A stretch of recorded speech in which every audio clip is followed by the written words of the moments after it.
جدا شد یکی چشمه از کوهسار، به ره گشت ناگه به سنگی دچار.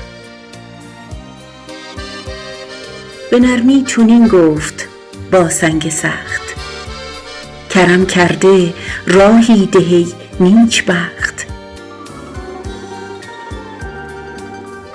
گران سنگ تیر دل سخت سر، زدش سیلی و گفت دور ای پسر.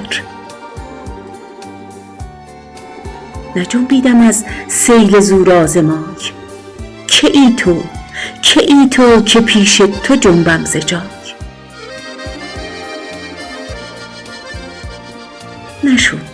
نشد چشمه از پاسخ سنگ سرد، بکندن در استاد و ابرام کرد.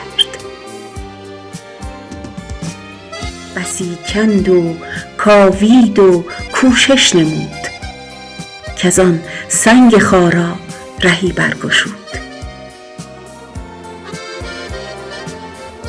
ز کوشش به هر چیز خواهی رسید، به هر چیز خواهی کماهی رسید.